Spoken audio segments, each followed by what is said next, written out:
جب ہم اسکول میں پڑھتے تھے، مدرسے میں پڑھتے تھے، تو جس بچے کا پتہ چل جاتا تھا نا یہ بیمار تھا، اسے مارنی پڑتی تھی۔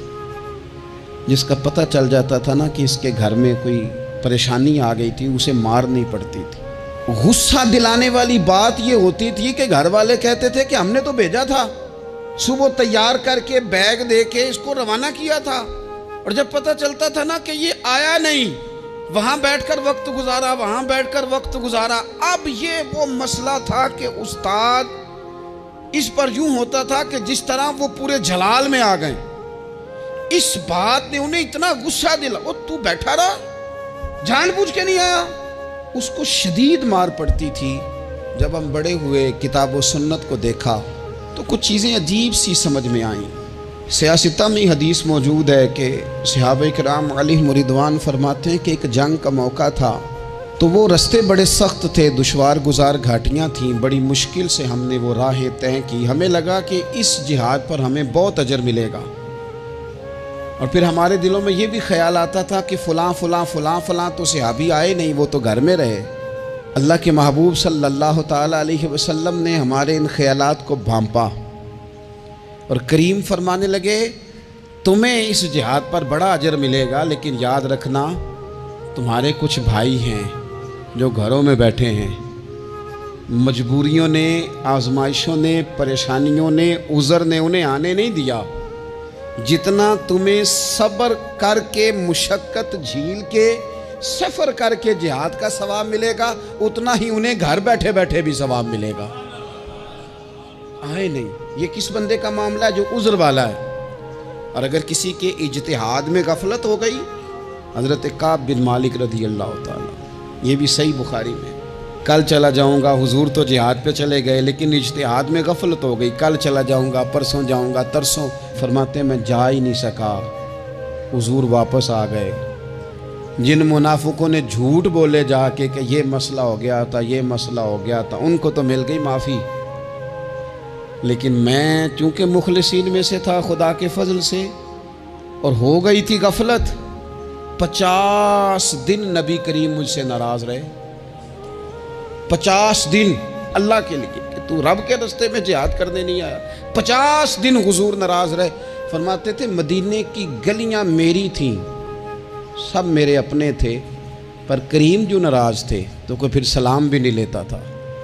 مجھے یوں لگتا تھا کہ مجھے دیکھ کر ہوائیں اور فضائیں بھی رستے بدل جاتی ہیں۔ 50 دن میں مسجد میں آتا تھا، جب میں چہرہ ادھر کرتا تو حضور مجھے دیکھتے، اور جب میں حضور کو دیکھتا تو کریم چہرہ بدل لیتے، میں ویکھاں تے یار نہ ویکھے، تے جدوں نہ ویکھاں ادوں ویکھے، ایڈے نصیب کتھوں تتڑی دے، میرے وچ ویکھن دے ویکھے، غلام فریدہ بوئے یار دے مرنا ہے پاویں ویکھے یا نہ ویکھے۔ ختم ہو گئی بات۔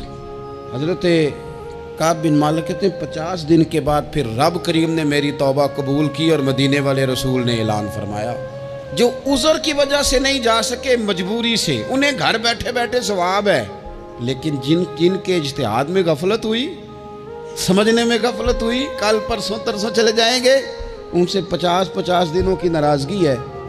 کتنے لوگ ہیں جن کی فجر گزر جاتی ہے بستر پہ، زور گزر جاتی ہے پھٹے پہ گپوں میں، عصر گزر جاتی ہے چائے پینے میں، مغرب اور عشاء موبائل پہ لیٹے لیٹے بیت جاتی ہے، اور ان سے آپ گفتگو کریں تو وہ دانشور ہیں، آپ بات کریں تو پنچایت ختم کرنے والے لوگ ہیں، آپ ان سے بات کریں تو وہ عالمی سیاست پر نظر رکھتے ہیں، آپ گفتگو کریں تو شعور کی اعلیٰ گتھیاں سلجھاتے نظر آتے ہیں۔ خدا مجھے ایسی خدائی نہ دے کہ اپنے سوا کچھ دکھائی نہ دے۔ یہ غفلتیں ہیں، یہ شورش ہے، یہ اپنے منہ سے خود میاں مٹھو بننا ہے۔ اس غفلت کو تھوڑا سا توڑا جائے، ورنہ زنگ لگ جاتا ہے صلاحیتوں کو۔ جو لوگ تھوڑے دن موٹر سائیکل نہیں نہ چلاتے، ان کے لیے مشکل ہو جاتا ہے پھر اس کو سٹارٹ کرنا بھی۔ ہمارے استاد کہا کرتے تھے جو لوگ پڑھاتے نہیں انہیں کتابیں بھولنے لگ جاتی ہیں، جو لوگ کوئی کام کرتے نہیں پھر وہ آہستہ آہستہ وہ زنگ آلود ہو جاتا ہے، وہ کہتے ہیں اب نہیں ہو سکتا تم سے، اب مشکل ہے۔ سجنوں، دوستوں، بزرگوں، بھائیوں، جو لوگ شروع میں عبادتوں کے عادی نہیں ہوتے، وقت ضائع کرتے ہیں، بڑھاپے میں دل کرتا ہے توبہ ہو جائے، لیکن اپنے ماتھے کو سجدے کی عادت ہی نہیں ڈالی۔ یہ جسم جھکنا اس کا عادی نہیں ہوا کہ رب کی بارگاہ میں جھکے، اس کا مزاج ہی نہیں تہجد پڑھنے کا، سارا کچھ ہو جاتا ہے۔ میں نے سیاست کرنے والے، پنچایت ختم کرنے والے، چودراہٹ کرنے والے، وزاداری رکھنے والے راتوں کو تہجد پڑھتے بھی دیکھے ہیں۔ میں نے قرآن پاک سے پیار کرتے دیکھے ہیں، میں گواہ ہوں بہت سارے لوگوں کا، یہ کام ہو جاتا ہے۔ شرط یہ ہے کہ بندہ اپنی غفلت کی پٹی تھوڑی دیر کے لیے کھولے۔ دوسری بات یہ کہ ہم خوش فہمیوں میں بڑا زندہ ہیں، بڑا زندہ ہیں، بڑا اوہو، یعنی 2 4 5۔ کچھ لوگ کہتے ہیں اللہ کریم بڑا ہے۔ اللہ اگر کریم بڑا ہے نا میرے بھائی، تو نبی پاک صلی اللہ علیہ وسلم نے فرمایا وہ بڑا بیوقوف ہے جو خدا کی رحمت کی امید بھی رکھے اور اللہ کو ناراض بھی کرے، تو بیوقوف بندہ ہے۔ اگر وہ کریم ہے تو پھر تو محبت میں ہی اس کی بات مان، بات تو پھر بھی نہیں مان رہا۔ کچھ لوگ کہتے ہیں نبی پاک صلی اللہ تعالیٰ علیہ وآلہ وسلم شفاعت کریں گے، بھئی ہمارا تو سہارا ہی اس بات پہ ہے، حضور سفارش کریں گے، پر نبی پاک نے درجنوں جگہوں کہا ہے جو میرے طریقے پہ نہ چلے فلیس منا، مجھ سے نہیں۔ حضور نے فرمایا جو بڑے کی توقیر نہ کرے، چھوٹے پہ رحم نہ کرے، وہ مجھ سے نہیں۔ فرمایا جو ملاوٹ کرے وہ ہم میں سے، تو یہ حدیثیں بھی تو یاد رکھو نا۔ شفاعت کی بات انکار نہیں، حضور گناہگاروں کی ہی کریں گے، لیکن یہ حضور نے جو ہمیں اسباق پڑھائے یہ کس لیے پڑھائے؟ یہ بھی تو ہماری سمجھ کے لیے ہے نا۔ یہ ساری چیزیں ہم نے غفلت بنا کے اپنے اوپر اوڑھ لی۔ اور پھر سب سے بڑی بات یہ، جو لوگ جنت کے وارث اور مالک ہیں نا، کریم محبوب نے فرمایا یہ جو میری بیٹی فاطمہ ہے جنتی عورتوں کی سردار ہے، تو یہ تو جنت کی مالکہ اور وارثہ ہیں، وہ تو ساری رات ہی نماز پڑھتی تھی، تو سارا دن عبادت کرتی تھی۔ پاک سب سے زیادہ تو ان کو تھا، تو یہ تو 1 منٹ کے لیے مصلی سے جدا نہیں ہوئے۔ اور جنہوں نے صرف امید لگائی ہے، کوئی ان کے پاس ڈگری نہیں، وہ بن کے بیٹھ گئے ہیں، وہ کہتے ہیں جناب جنت، مطلب ہم جسے کہیں گے معاذ اللہ وہ جائے گا، دوسرے کو جانے دیتے ہیں۔ اپنی زندگی میں خوش فہمیاں نہ لائیں، یہ غفلت پیدا کرتی ہیں۔ غفلت بڑی خطرناک چیز کا نام ہے۔ جب بندہ غافل ہو جاتا ہے، میں آپ سے ایک بات عرض کروں، حضرت عبداللہ ابن مسعود فرماتے ہیں کہ مومن رائی کے دانے کے برابر غلطی ہو جائے تو اسے لگتا ہے میرے سر پہ پہاڑ کھڑا ہے، اور فرمایا جو منافق ہوتا ہے نا، وہ پہاڑ کے برابر گناہ کر کے کہتا ہے بات ہی کوئی نہیں، فلانا بھی کرتا ہے، یہ بھی کرتا ہے، ساری دنیا کر رہی ہے۔ یہ نفاق کی علامت ہے، اگرچہ بعض نے اسے نفاق عملی کہا، اعتقادی نہیں کہا۔ عزیز دوست، جب آپ چھوٹی گناہ چھوٹی غلطی کرتے ہیں تو پھر وہ چھوٹی چھوٹی غلطیاں پہاڑ بنتی ہیں، چھوٹی چھوٹی۔ وہ حضور نے فرمایا نا، جب تو ایک گناہ کرتا ہے تو تیرے دل پہ ایک دھبا لگتا ہے، نہ توبہ کرے تو دوسرا لگتا ہے، نہ کرے تو تیسرا، پھر دل کالا سیاہ ہو جاتا ہے۔ چھوٹی چھوٹی غفلتیں بڑی غفلتوں کو جنم دیتی ہیں، چھوٹی چھوٹی کمزوریاں بڑی کمزوریوں کو لے کے آتی ہیں۔ اسی طرح بخاری مسلم میں حدیث ہے، نبی پاک صلی اللہ تعالیٰ علیہ وسلم نے فرمایا کچھ لوگ کھلم کھلا گناہ کریں گے قیامت کے قریب، اعلانیہ۔ یا رسول اللہ صلی اللہ علیہ وسلم وہ کس طرح؟ تو حضور فرماتے ہیں انہوں نے رات کو غلطی کی تھی، رب نے ان کی غلطی پر پردہ ڈال دیا، انہوں نے سویرے اٹھ کے خود لوگوں کو بتانا شروع کیا، اور دیکھا میں نے رات یہ کیا، معاذ اللہ۔ فرمایا جب انہوں نے اللہ کے پردے کو کھولا تو پھر رب نے بھی ان کا پردہ کھول دیا۔ او میرے دوستو بتاؤ نا، جس کے رب پردے کھول دے پھر کون ہے جو اس کی پردہ داری کرے؟ کون ہے جو پردہ پوشی کرے؟ حضور فرماتے اس نے کھلم کھلا گناہ، فخر سے بتاتے ہیں لوگ یہ کرتا۔ میں بڑے ادب سے عرض کروں گا بزرگوں کی خدمت میں، جو بڑی عمر کے ہیں، جن کی اب اولادیں ہیں، اگر ان کی زندگی میں کچھ ایسی کمزوریاں ہیں تو بچوں کو سمجھانے کے لیے بھی اس کو ڈسکس نہ کریں۔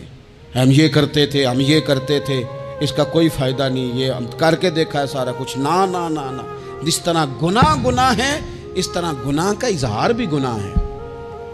آپ ڈبل جرم کر رہے ہیں، آپ دلیر کر رہے ہیں سامنے والے کو کہ تو بھی کر، خیر ہے، بلکہ ایک نوجوان مجھے ایک دفعہ کہنے لگا جی ابا جی کہتے ہیں میں نے 35 سال یہ کام کیا ہے، یہ سب غلط ہے. تو میں نے ابا جی سے کہا چلو 15 کو سال مجھے بھی کر لینے دو، پھر میں بھی توبہ کر لوں گا. یہ ہم لوگوں کو دعوت دے رہے ہیں کہ غلط کام کرو. قرآن مجید کو آپ دیکھیں گے نا سورہ یاسین کے اندر یہ بھلا کفر کیوں ہوتا تھا، منافقت کیسے پیدا ہوتی تھی، بت پرستی کیسے عام ہوتی تھی. دنیا کے اندر ستارہ پرست، سورج پرست، چاند کی پوجا کرنے والے یہ لوگ کیسے پیدا ہوتے تھے؟ غفلت کی وجہ سے.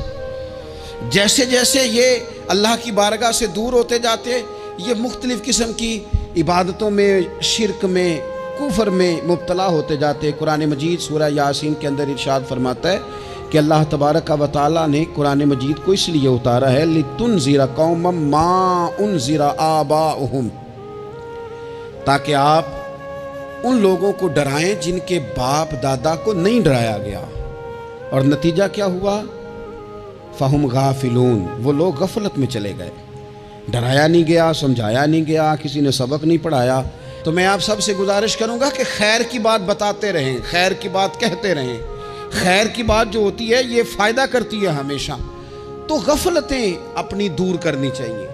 دوسرا یہ ہوتا ہے، ایک تو انسان جب وہ دور ہو جاتا ہے چھوٹے چھوٹے گناہ کر کے تو غفلت آتی ہے. دوسرا قرآن پاک نے ایک اور مقام پر اس کا ذکر فرمایا ہے. وہ اس طرح فرمایا ہے کہ جو انسان کی پیاری چیزیں ہیں نا بعض اوقات، جن سے وہ لگاؤ پیدا کر لیتا ہے، جن سے محبت اس کی بڑھ جاتی ہے، وہ چیزیں بھی غفلت پیدا کرتی ہیں. ان میں 2 چیزوں کا تو قرآن پاک نے نام لے کے ذکر کیا ہے.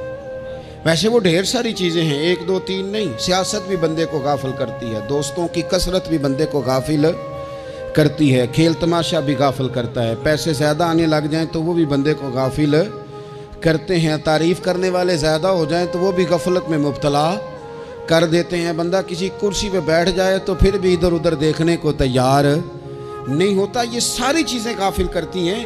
لیکن 2 چیزوں کا نام لیا قرآن پاک نے، فرمایا یا ایھا الذین آمنوا لا تلھکم اموالکم ولا اولادکم عن ذکر اللہ. فرمایا اے ایمان والو، کہیں ایسا نہ ہو کہ تمہاری اولاد اور تمہارا مال تمہیں اللہ کی یاد سے غافل کر دے. مال اور اولاد، بیوی کو، اولاد کو ایک مقام پہ قرآن پاک نے دشمن بھی کہا ہے. کب؟ جب یہ تمہیں کہیں کہ حرام کما کے لاؤ، جب یہ تمہیں کہیں کہ ہمیں جس طرح کا مرضی مال دو، جب یہ تمہیں کہیں ناجائز کرو، یہ دشمنی کر رہے ہیں تمہارے ساتھ. یہ مال اور اولاد یہ بندے کو غافل کر دیتے ہیں. کاروبار کرنا، مال کمانا، بچے پالنا یہ ایک جز ہے زندگی کا، یہ کل زندگی نہیں. کل زندگی تو یہ ہے کہ آپ نے دین کے لیے کیا کیا، ملت کے لیے کیا کیا، ملک کے لیے کیا کیا، غریب کے لیے کیا کیا. کبھی کسی بندے نے جھونپڑیوں والوں سے پوچھا ہے کہ بارشوں میں تمہارا کیا حال ہوتا ہے؟ وہ کچی آبادیاں جہاں سے گزر کے ہم اپنے بچوں کو دکھاتے ہیں کہ یہ دیکھو یہ پرانے مکان سارے اسی طرح کے ہوتے تھے. کبھی ان لوگوں سے آپ نے پوچھا ہے جو ساری رات چھتوں کے نیچے بالٹیاں رکھ کے وقت گزارتے ہیں کہ چھت ٹپکتی ہے؟ ان سے پوچھا ہے کہ رات بچے سو پائے تھے کہ نہیں؟ اچھا جی بارش ہو رہی ہے تو پھر ہم نے کیا کرنا تھا؟ ہم نے گھر والوں کو پکوڑوں کا آرڈر دینا تھا، وہ وقت پہ دیا. ہم نے کہا تھا کوکنگ آج اپنی. یہ کب ہوتا ہے؟ جب قومیں غافل ہو جاتی ہیں مال میں، مزوں میں، اپنی ذاتی زندگی کے پیچ و تاب میں، پھر وہ اتر کر دائیں بائیں دیکھنا پسند نہیں کرتی. اللہ فرماتے ہیں مال اور اولاد کہیں تمہیں اللہ سے غافل نہ کر دے، کہیں ایسا نہ کر بیٹھنا کہ تم اس میں الجھ جاؤ پوری طرح اور تمہیں صرف اور صرف اپنے بچے یاد رہ جائیں. تجارت کرنی چاہیے لیکن ہم تجارت نہیں کرتے، بانی تاجر جاتے ہیں. ہر چیز کو تجارت کی نظر سے دیکھتے ہیں. ڈاکٹر آپ بنے لیکن زندگی ساری ہی آپ ڈاکٹر بن کے نہ گزاریں. آپ کے کچھ اور تعلقات بھی ہیں، کچھ اور رشتے بھی، ان پر بھی تھوڑا غور کر لیں. غفلتیں تیزی سے آتی ہیں اور وہ آ کر کے ہمارے اوپر حاوی ہو جاتی ہیں.